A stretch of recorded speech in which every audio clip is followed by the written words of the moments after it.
കാസർഗോഡ് കണ്ണപുരം പുന്നച്ചേരിയിൽ കാറും ലോറിയും കൂട്ടിയിടിച്ച് 5 മരണം. കാർ ഡ്രൈവറും ഒരു കുടുംബത്തിലെ 4 പേരുമാണ് മരിച്ചത്. മൃതദേഹം പരിയാരം മെഡിക്കൽ കോളേജിൽ എത്തിച്ചു. പുന്നച്ചേരി പെട്രോൾ പമ്പിന് സമീപം ഇന്നലെ രാത്രി 10:15 അപകടം സംഭവിച്ചത്.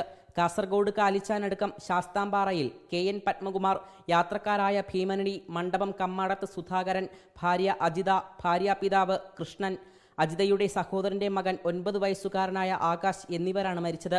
കണ്ണൂർ ഭാഗത്ത് നിന്ന് പയ്യന്നൂർ ഭാഗത്തേക്ക് പോവുകയായിരുന്ന സ്വിഫ്റ്റ് കാറും എതിരെ വന്ന ലോറിയുമാണ് അപകടത്തിൽപ്പെട്ടത്. കാറിൽ മറ്റൊരു ലോറി ഇടിച്ച് നിയന്ത്രണം വിട്ട ശേഷം എതിരെ ഗ്യാസ് സിലിണ്ടർ കയറ്റി വന്ന ലോറിയുമായി കൂട്ടിയിടിക്കുകയായിരുന്നു. അപകടത്തിൽ കാർ പൂർണ്ണമായും തകർന്നു. സംഭവസ്ഥലത്ത് വച്ച് തന്നെ 5 പേര് മരണപ്പെട്ടു. ഇടിയുടെ ആഘാതത്തിൽ കാറിനുള്ളിൽ അകപ്പെട്ടവരെ അരമണിക്കൂറിന് ശേഷം പോലീസും ഫയർഫോഴ്സും നാട്ടുകാരും ചേർന്ന് പുറത്തെടുക്കുകയായിരുന്നു. മൃതദേഹം പരിയാരം മെഡിക്കൽ കോളേജിലേക്ക് മാറ്റി. പോസ്റ്റ്മോർട്ടം നടപടികൾ പൂർത്തീകരിച്ച് ബന്ധുക്കൾക്ക് വിട്ടു നൽകും.